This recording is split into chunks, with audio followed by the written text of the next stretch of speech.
Okay, get a pen and pencil ready because we're gonna go through a bunch of different protection techniques. Onion, not bubble. And always keep a layer of your protection, if not a bunch, absolutely secret. I'm talking about never telling anyone, ever, anyone, even pets. Okay, maybe not the pets, but still. First step should always be deep energetically cleansing your space.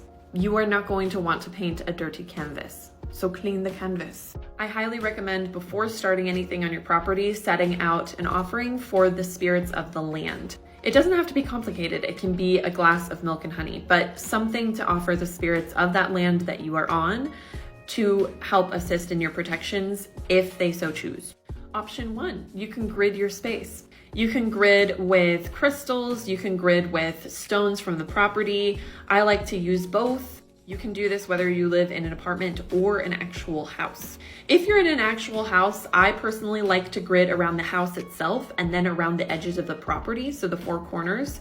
But if you're in an apartment, you can put stones or crystals in the furthest corners of your apartment.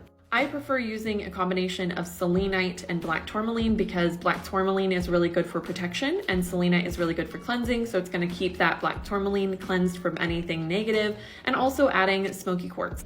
But selenite is water soluble, so put it in an airtight container if you're burying it or having it outside.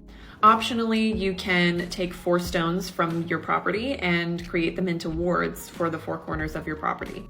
I'm not going to go into wards in this video, but that's another protection technique that you can utilize in conjunction with anything. A witch's jar. A witch's jar is a great way to protect your space or protect your property. This is a jar that will represent you, quote unquote, in the case that someone would be trying to hurt you. So all of their energy would go to the witch's jar instead of you. Some people bury these, but I actually recommend having it in a place where you can be checking on it in case you have to redo it because it's caught something or it's been tampered with. You can energetically seal your property. You can meditate and imagine an energetic bubble expanding from within your body to surround your property and space to seal it from any kind of intentions. What you specify those intentions to be is completely up to you. You can call on certain beings, gods, goddesses, angels, etc., to watch your space and watch your property. This would be a little bit more along the lines of a ward, so that could apply under that umbrella as well.